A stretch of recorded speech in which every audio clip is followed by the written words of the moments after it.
Bueno, pues la verdad es que sigo perdiendo cuentas, porque no sé cuántas veces ya he presentado a Verónica en programas, en quedadas. Además, vuelvo a decirlo, es la persona que más ponencias ha hecho a lo largo de todas las quedadas.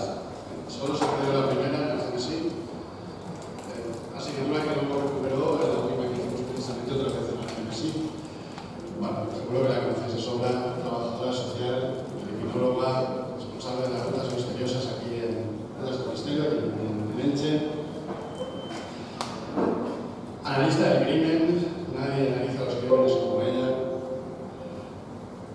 Y autora de dos libros, de Elche, Misterio, Ley y Tradición, junto con Santi García, y Los misterios del Baix Vinalopó, su obra más reciente, y en esta ocasión en solitario. Y muchas cosas más. Tampoco, creo que el protagonismo ahora ya es para ella, así que Verónica, cuando usted quiera, adelante.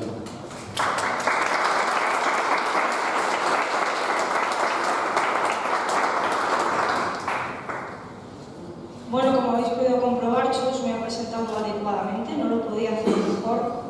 Y es que es totalmente cierto que mi vida son las personas. Mi vida es el mundo social. Mi vida está con vosotros, ¿no? Porque me encanta conocer a la gente, me encanta hacer perfiles, no solo criminales, sino al dato. Me gusta hacer perfiles de la gente, me encanta conoceros a todos, hacerme una idea de quiénes sois y saber cómo puedo trataros. Quizá por eso el mundo social es el trabajador social, el hecho de que la criminología me haya ayudado tanto a conocer a la gente, pues hace que hoy me encuentre aquí justo para hacer eso, un poquito de criminología, que hace mucho que no la salgo a pasear y creo que la echaba de menos, ¿no? Como bien decía Chus, soy la presidenta de la Asociación Cultural, que hoy estamos un poco dando la cara por todo este evento, y también soy la guía de rutas misteriosas en Elche, es decir, cuando veáis una chica pelirroja que hace rutas por la calle en horario nocturno, no vais a tener error, esa voy a ser.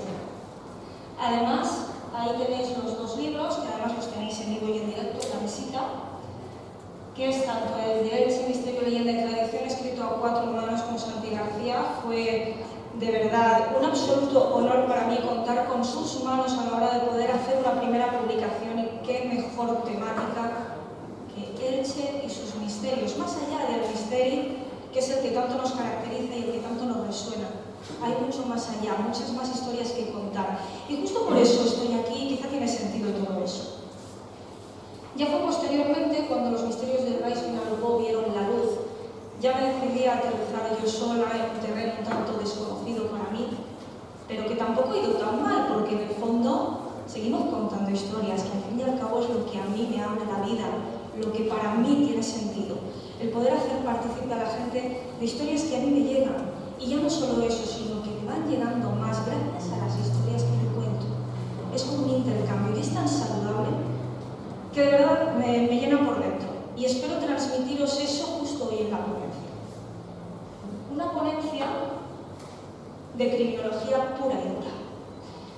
Creo que habréis conocido, o alguien habrá escuchado hablar en algún momento de su vida, del crimen de Vistahermosa.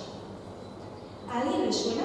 ¿A alguien le resuena la palabra crimen de Vistahermosa de un pasado no tan reciente? No. ¿Y sabéis por qué?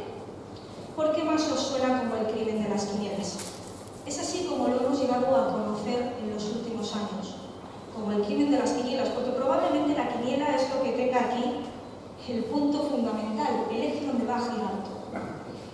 Tenemos unos datos iniciales, los primeros. Tenemos a Vicente Valero, tenemos una víctima. Vicente Valero pierde la vida y tenemos una fecha. El 30 de julio de 1954, ni un solo día más, ni un solo día menos. Vicente además era de Elche, pero perderá la vida en un chalet de veraneantes de Vistahermosa de la Cruz. Todos sabéis dónde está la colonia, ¿verdad? En Alicante. ¿Por qué va a perder la vida? Va a ser víctima de un engaño por parte de dos amigos suyos a los que además les tiene muchísimo aprecio, ¿no? Pero le engañan. Son sus amigos, unos amigos que tienen el sueño de convertirse en millonarios con un esfuerzo limitado o nulo. Es decir, quieren hacer dinero fácil. El dinero fácil solo se consigue de una forma, y no es precisamente lícita. Querían hacerse millonarios como acertantes de quinielas, o pensaban que esa utopía podía llegar a un buen puerto. Así que decidieron arrebatarle la vida a Vicente Valero. Ese es nuestro punto de partida, nuestro resumen. Pero ahora vamos a conocer a cada uno de los protagonistas, ¿no? Porque si no, no tendría sentido. Un crimen parece esto una noticia de prensa, no. Vamos a ahondar un poquito más. Vamos a ahondar un poquito más en Vista Hermosa de la Cruz, cerca del Centro Comercial Plaza Mar. Todos conocéis esa zona. Y nos vamos hacia esas personas implicadas. Nos vamos con Julio López y José Segarra. Pero yo voy a empezar por Julio López Guixó, con X, aunque la gente lo ha bautizado con 2 S por cuestión de pronunciación, pues vamos a dejarlo Julio López y así nos entendemos. Julio López parece el artífice de todo esto, ¿no? Vamos a ponerle como la cabeza pensante, aunque luego probablemente cambiéis de opinión. Julio López nace en Murcia, pero en realidad no sabe ni qué día nace, ni quiénes son sus padres, porque no les llega a conocer. Julio López es abandonado en un portal justo al nacer. Por tanto, ya tenemos ahí un dato reseñable. Fue a parar a un hospicio de beneficencia y en un primer momento bautizado con otro nombre y otros apellidos, ¿no? Pero con los años fue adoptado por una mujer que se llamaba Teresa. Y Teresa le dio una buena vida. ¿De acuerdo? Ella ejerció como una madre ejemplar, hizo todo lo posible para que Julio López, como se le bautizó posteriormente, saliese adelante, como una persona más, como si fuese su hijo. Pero Julio no es capaz de superar esa sensación de abandono que ha tenido por parte de esos progenitores a los que ni tan siquiera ha llegado a conocer. ¿Qué ocurre cuando una persona tiene sensación de abandono? Que culpa a todo el mundo. Culpa a todo el mundo de que eso que se ha producido le haya afectado tanto. Y fijaos que era un bebé, no podía llegar a sentir o tener esa emoción. Pero crece con ese sentimiento de odio hacia todo lo que le rodea. Porque por un momento piensa que la sociedad está en deuda con él, que le debe esa superación. Porque yo me lo merezco, ¿no? Vais viendo, es tan soberbio, tan pretencioso, tan orgulloso, que crece con ese talante a pesar de que no le falta de nada. Tanto es así que todo aquel que lo conoce dicen que no le gustaba doblar el reloj, que lo que quería era destacar en la sociedad por hacer algo importantísimo, tan importante que el mundo le recordara. Y ojo, que mirad que estamos en el 2023 y le seguimos recordando. Quizá a lo mejor su objetivo no cumplió. Julio, para más sirve, además os cuento ese detallito para que un poco, a ver, para que esta es la parte, ¿no? Una vez se hace adulto, pongamos 20, 21 años, voluntariamente decide ingresar en el Ejército del Aire. No tiene ningún tipo de vocación militar, ninguna, nada. Pero el uniforme le queda bien, se siente guapo. Y tan guapo se siente y también se siente con todos los parches y todo, que dice, este es mi sitio porque aquí voy a destacar. Pero es que no se esperaba que el ejército iba a ser como es. Y a la mínima cosita que le pasó, se saltó todas las jerarquías posibles y escribió una carta incitando a sus compañeros, a todo el mundo, a la rebelión militar. Pensad que estamos en la España de la posguerra, de la guerra de tal, ¿vale? Imaginad el pedazo de delito que cometió. Un delito que le costó 10 años de prisión. 10. Que tuvo que cumplir íntegramente. Sin embargo, y cuando sale, él quiso entender, de entre las cosas que quería entender, que lo habían echado del ejército para siempre, ¿no? Que ya no le tenían en cuenta. Por lo tanto, que no tenía que terminar de hacer la mili, que era lo que estaba haciendo. Probablemente lo entendió mal lo que quiso, ¿no? Porque todo hombre estaba obligado al servicio militar, y más en aquellos años tan turbulentos de nuestra historia. Pero claro, él sale de la cárcel y se instala entonces en Elche, ¿de acuerdo? Y él llega hasta nuestros dominios, llega a nuestras tierras. Y es cuando conoce a José Segarra, la segunda parte, ¿no? De las dos personas que os he mencionado, la segunda. José Segarra es más joven que él, es un empleado de banca. Y un empleado de banca que, bueno, pues la gente lo tiene como un chico tímido, un poco avispado, ¿no? Y enseguida se hacen muy amigos, ¿no? La relación se estrecha tanto que Julio se hace novio de la hermana de José Segarra. Se convierten en cuñados, fijaos en el detalle. Inicia con Asunción una historia de amor apasionadísima.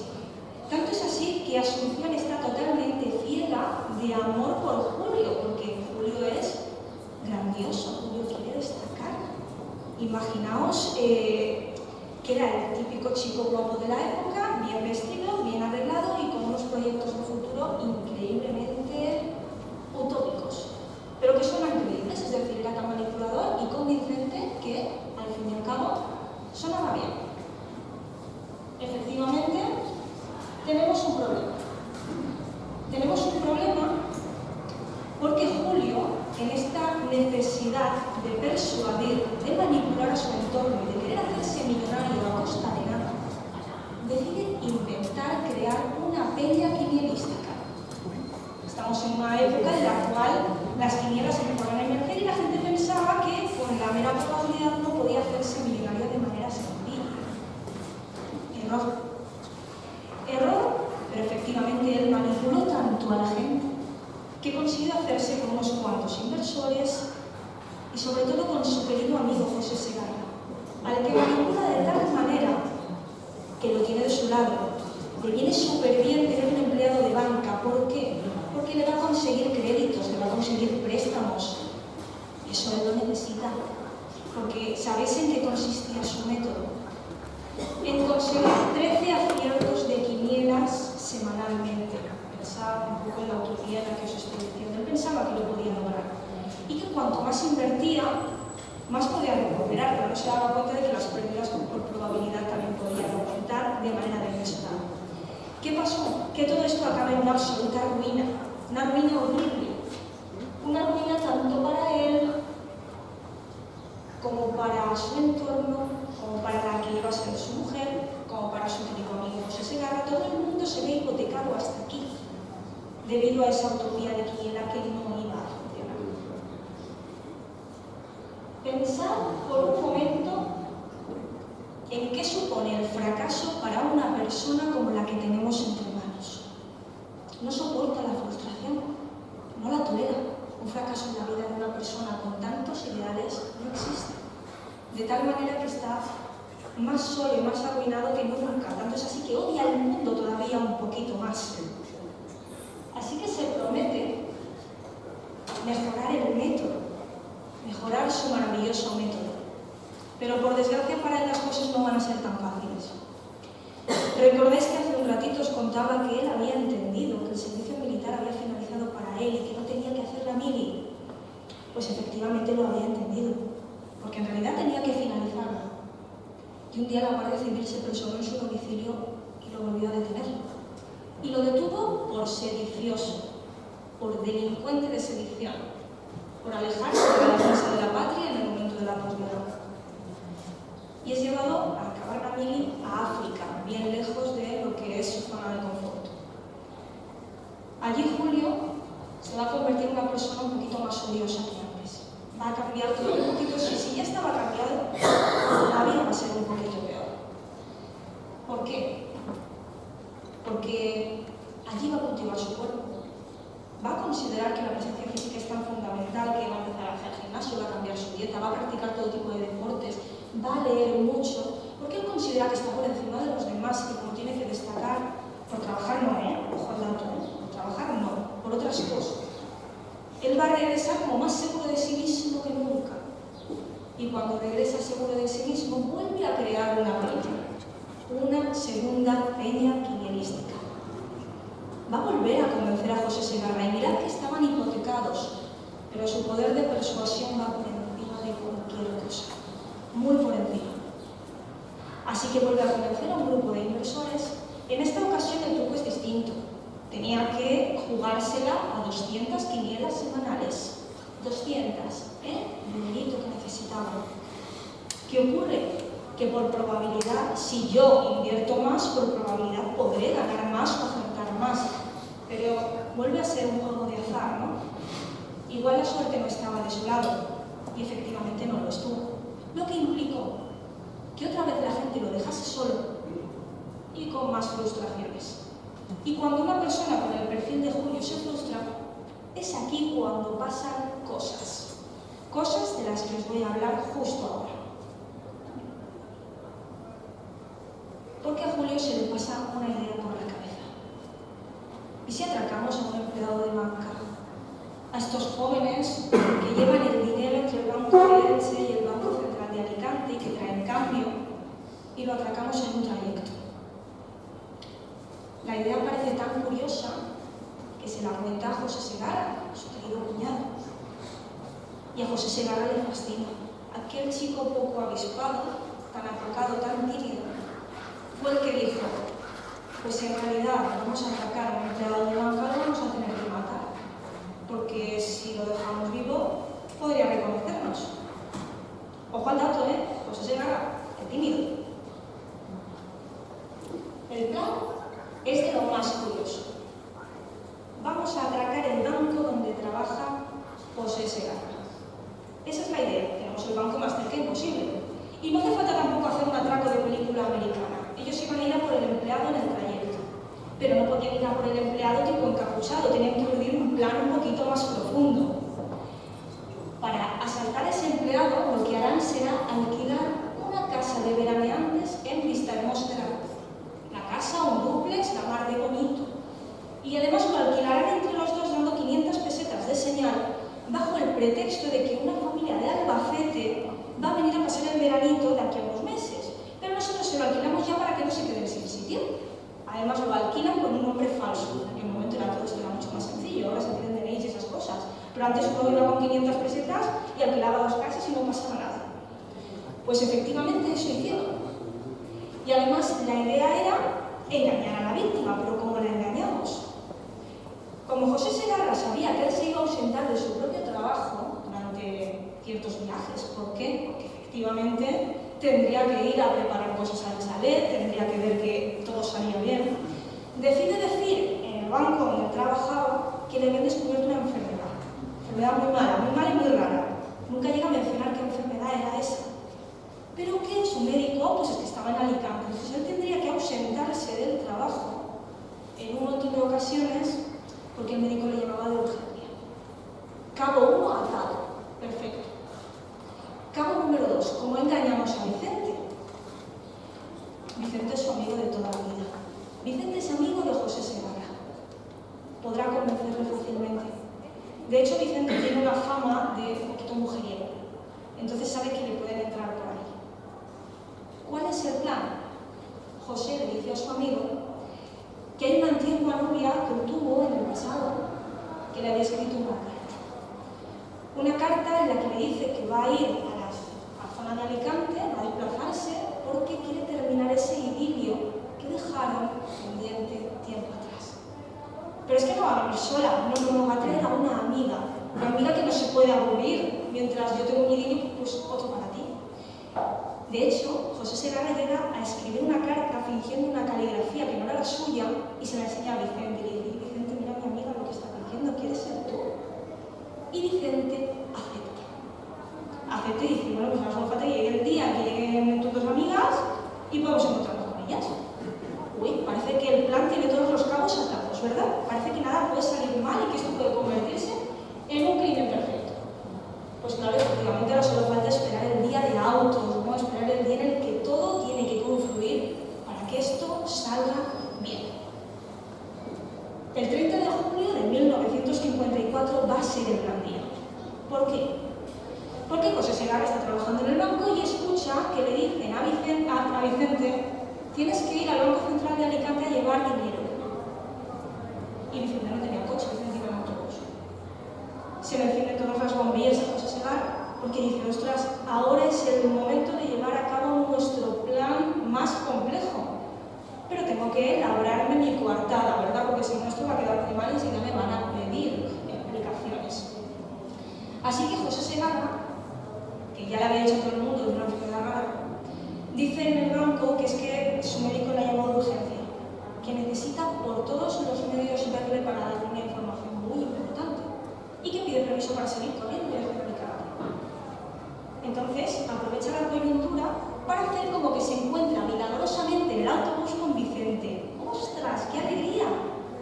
Pues vamos a aprovechar para ver a mis amigas que están en el chalet desde hace unos días, pero yo tengo que ir al médico un ratito antes, ¿vale? No te importa. Así como urdiendo la coartada bien hecha. Luego tenemos a Julio por otro lado, ¿no? Julio, nuestro quinielista más profundo. Julio ha hecho venir desde Logroño un cómplice. Teme que las cosas se pongan un poco tontas, así que ha venido un cómplice en moto desde Logroño para echar un cable por si acaso. Un cómplice que había conocido sus estancias en la cárcel, por tanto le iba a servir de gran ayuda. ¿Qué ocurre? Que claro, José Segarra necesita terminar su coartada. Así que lo primero que le dice es: Vicente, yo tengo que ir al médico, quedamos en vernos a las 11. Me cogemos un taxi, nos vamos al chalet porque tengo que ir al médico, estoy muy enfermo. Efectivamente, él va al médico. Pero claro, no le da el número cuando lo quiere. Allí las cosas no son tan sencillas. Y cuando ve que ha pasado demasiado tiempo y que van a llegar las 11, deja a otra persona 5 horas para que por lo menos le salga el número, porque si no, iba a llamar demasiado la atención.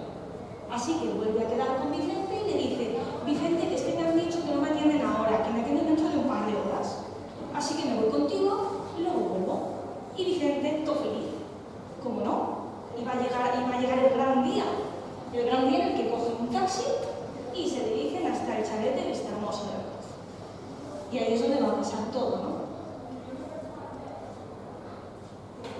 Va a pasar todo porque, bueno, pues el taxista espera, ¿no? Bajan los dos del coche y José dice: espera un momento porque yo ahora salgo.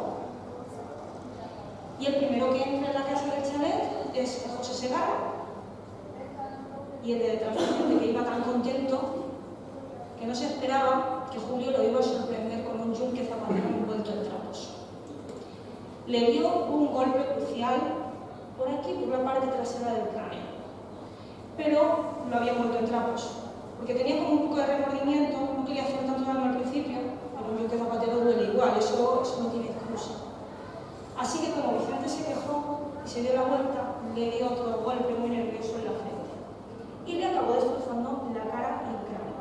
Pero no falleció, ¿vale? Quiero que penséis que no fallece en el acto. José, que era el más apocado de los dos, que era en realidad el que era amigo íntimo de Vicente Valero de toda la vida, lo desnuda de mala forma para intentar encontrar dinero, pero aún no encuentra nada, pero tal, y le arranca de la cartera 40.000 pesetas. Muy tonto por su parte, porque es que resulta que Vicente Valero, que era un perro viejo a la hora de llevar dinero de banco en banco, sabía que tenía que esconderse bien los fajos de billetes entre la ropa. Y como aquel no podía esperar porque tenía el taxista fuera, pues se dejó toda la pasta dentro del cuerpo de la persona.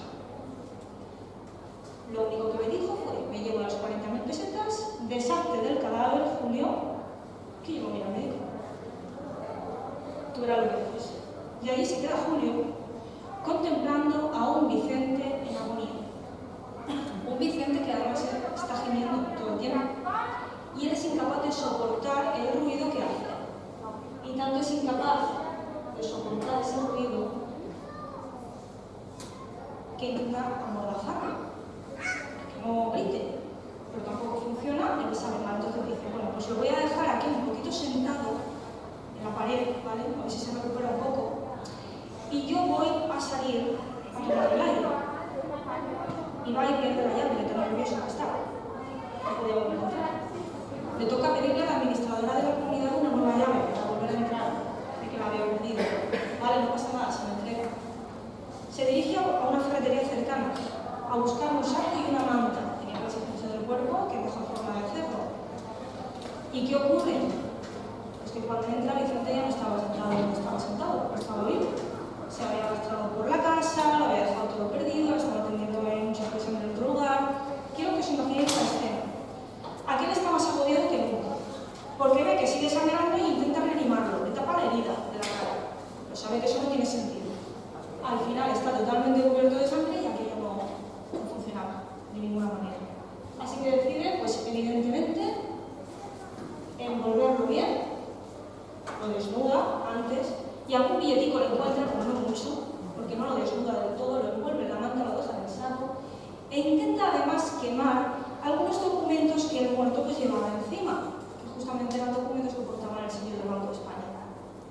también intenta quemar el pañuelo con el que lo habíamos lanzado, intenta eliminar pruebas limpiando con el pantalón del muerto. Vuelve a salir a la calle, se vuelve a agobiar y llega a un punto que pierde la llave. Y ya al final pues le toca marcharse porque ya no puede entrar más veces, porque no iba a arriesgarse para pedir la segunda. Se sabe que durante un tiempo después siguió merodeando por la casa como aquel que vuelve a ver que todo está bien y que el muerto no se ha movido. Pero pasaron 4 meses.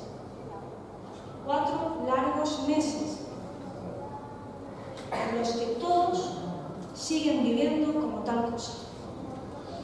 Tenemos a un Julio López que se casa por todo lo alto con su novia, su no se gana. Qué feliz soy. Estamos de luna de miel, que qué bien nos llevamos, que todo va genial. Y ya no solo eso,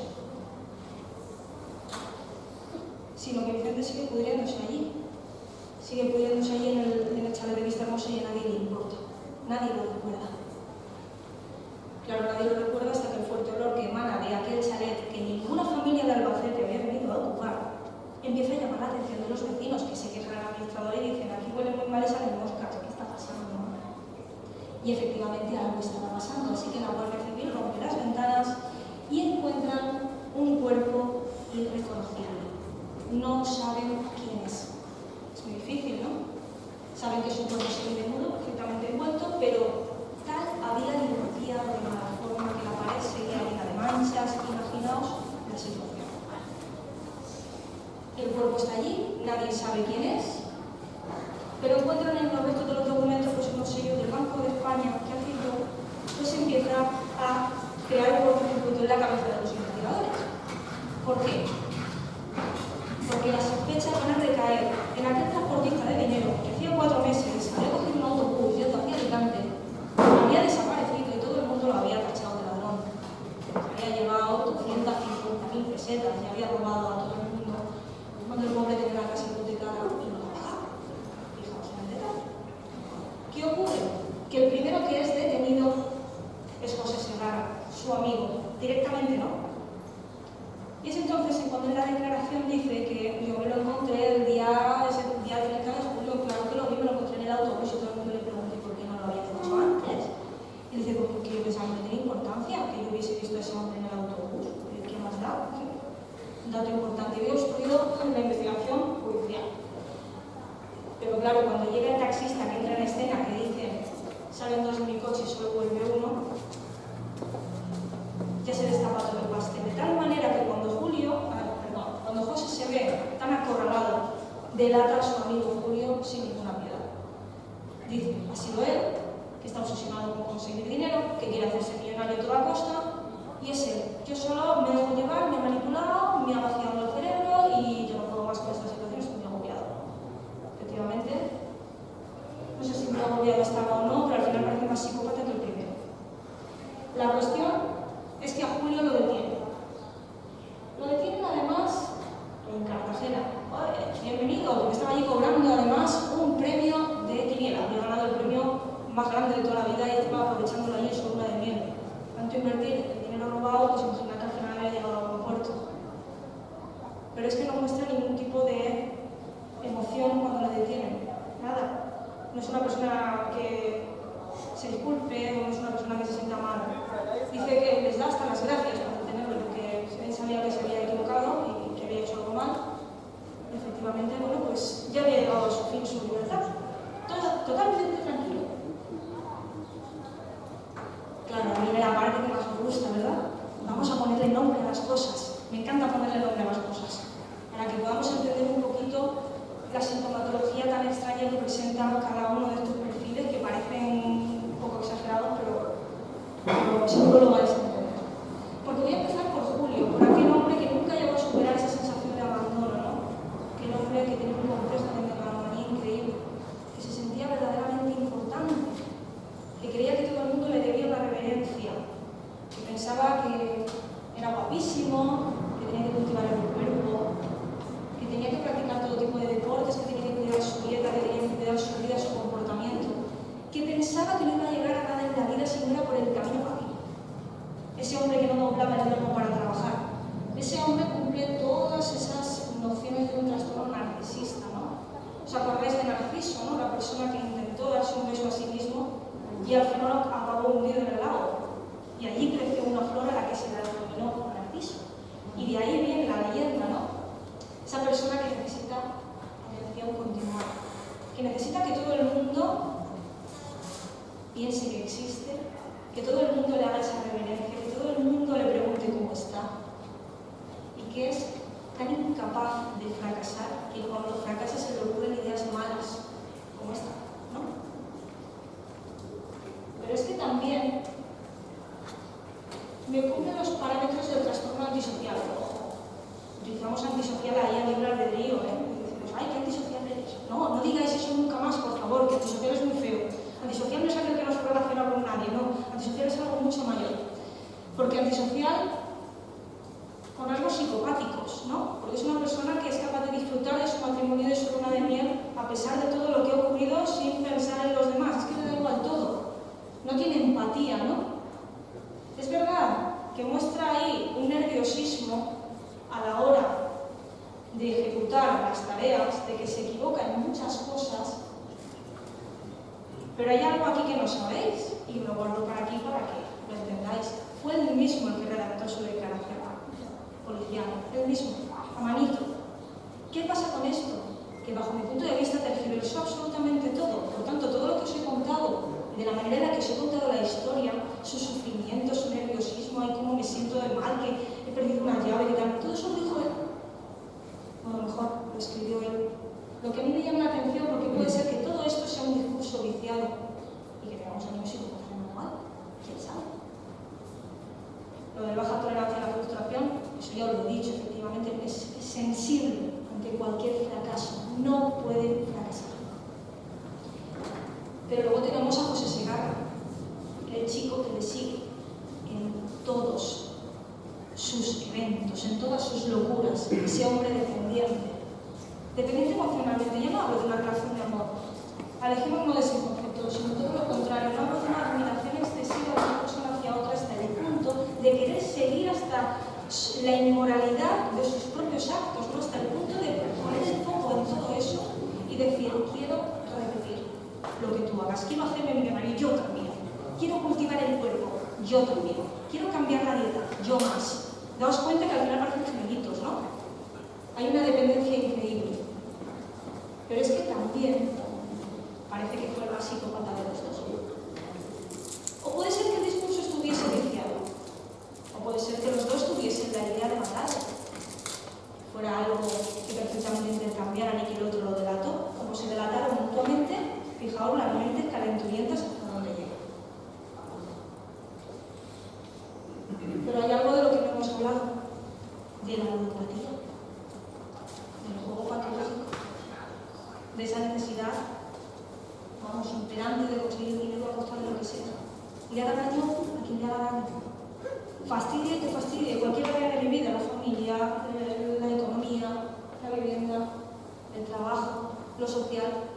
Da igual que pierda a todos mis amigos, yo quiero dinero, lo necesito, para tratar de paliar esta sensación que tengo de adicción. Y probablemente Julio era el adicto y José Segarra solo era el copión. Pero al fin y al cabo tenemos a dos personas aquí con el deseo de ser millonarios a poca costa, ¿no? Es decir, solo a costa de invertir el dinero de otros. El juego patológico es muy duro, es una de las cosas más presentes en nuestra sociedad, incluso en la actualidad. El juego patológico está ahí, pero está el juego patológico y está cualquier tipo de adicción. Daos cuenta que cualquier tipo de adicción es negativa y no fastidia la vida. Seguramente queréis saber cómo acabaron estos dos personajes, ¿no? ¿Cuál fue la sentencia? La sentencia fue pena de muerte para los dos. Sin embargo, y teniendo en cuenta semejante discurso posiblemente viciado, José Segarra pudo ser indultado, se benefició del indulto y vivió una larga vida. Sin embargo, Julio López fue ejecutado al garrote. Se estilaba mucho en España en aquella época. Julio López fue uno de los sentenciados en nuestra posguerra con garrote vivo, uno de los ejecutados. De hecho, este crimen ha dado lugar a mucha literatura, a muchos libros, a mucho que hablar. Porque yo además lo conocía, porque mi abuelo me lo contaba, él me lo contaba a su manera, otros me lo han contado a otra, pero al final todo confluye un poco en lo mismo, ¿no? Y es que además conocía al hijo de la pareja, ¿no? Conocía al hijo de Vicente, entonces yo sabía quién era. Por tanto, es una cosa que ha ido pasando de generación a generación. De tal manera que el crimen de la quiniela se materializó en este libro de 2019, que además está muy interesante porque da muchos datos muy concretos, que si os interesa el tema, pues podréis leerlo, que además se lee muy fácil, porque refleja ese ambiente oscuro de la España de la posguerra al que os estoy hablando, ¿no? En el que parece que todo vale, pero no todo vale. Que a lo mejor se parece mucho a nuestra situación actual, hay una unidad ahí de valores muy exagerada, y creo que el libro lo refleja en el 2019, pero recurriendo a los 50. Aquí os muestro además algunos recortes de prensa de lo que es el sensacionalismo de la época. Un sensacionalismo muy bueno, porque es que aquí además lo están llevando al patito, como yo digo, lo están llevando. Ahí tenemos a Julio en aquel lado, tenemos el Duque Zapatero, que fue recuperado, tenemos cuando entra a los juzgados, cuando sale de una casa, es decir, son recortes de la época, no hay mucho, pero efectivamente no se puede recuperar. Me surgen un montón de reflexiones, seguro que a vosotros también. Seguramente os habéis preguntado muchas veces, ¿existen personas así, de verdad, en serio? ¿No lo habéis preguntado por ahí? Porque sí existen, os habéis dado cuenta de que sí. Esto parece sacado de una película que podría estar novelando una historia o una crónica negra, pero no, esto fue tan real como la vida misma. La ludopatía puede acabar en un crimen, por supuesto, la necesidad de obtener dinero. Así de rápido. De hecho, es que además en los manuales de medicina legal y de psicología criminal se aparece como una de las patologías que pueden acabar en delitos dolosos. Y este es uno de ellos. ¿Creéis que la sensación de abandono de la familia, esta sensación que tuvo, esta es la naranja, para que también me contestéis, ¿pensáis que esa sensación de abandono pudo influir en que el protagonista principal, en que Julio, se transformase en la persona que fue? ¿Pensé que el ser abandonado por unos padres puede influir en esto? ¿Alguien quiere hablar? Para que no hable yo sola. Oigo un no por ahí. Venga, ¿quieres el micro? Te lo llevo, ¿eh? No, yo creo que todo influye, ¿no? Cuando tienes una infancia, todos tus traumas, todas tus vivencias influyen a la hora de ser tu persona después, ¿no? Cuando eres más adulto. Entonces, si esta persona en su día se sintió abandonada por las figuras que tenemos como referentes, que son los padres, yo creo, a mi opinión, que en bastante poco monstruo se convirtió. En bastante poco monstruo se convirtió, porque hay otros casos de otras personas que se han convertido en cosas mucho peores y mucho más agresivas. Él al fin y al cabo era un pobre diablo que no lo quería era dinero a toda costa, le daba igual de qué forma, de qué manera, y le llevó a eso, a delinquir de mayor forma para poder conseguir ese dinero, pero no deja de ser un simple delincuente que por el ansia del dinero dio un paso más grande que fue matar, ¿no? Pero no queda en eso, nada más que un simple delincuente por la forma y manera que tuvo de no tener esa imagen paterna y materna. Esa es mi creencia, ¿no? Como otra equivocada, ¿eh? Pero Estoy de acuerdo contigo, ¿eh? Estoy de acuerdo contigo, y es que además, bueno, seguramente esta tarde Moisés os hablará del tema de la reencarnación y la regresión, para que podáis entender también cómo el pasado influye en el presente. Y da igual cuánto sea de pasado, da igual.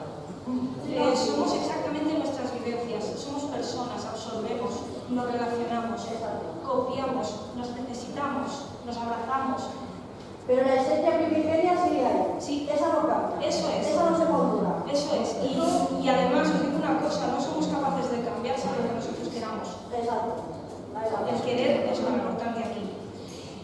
Os doy las gracias, os dejo aquí además algunas formas de contacto, me podéis buscar como Verónica Cano en cualquier red social que seguramente me vayáis a encontrar, como la asociación, tenéis los libros ahí disponibles, mi correo, aunque no se vea, soy vcanoalarcon@gmail.com, y os pregunto, ¿alguien tiene una pregunta que quiera que dialoguemos ahora, antes de cerrar?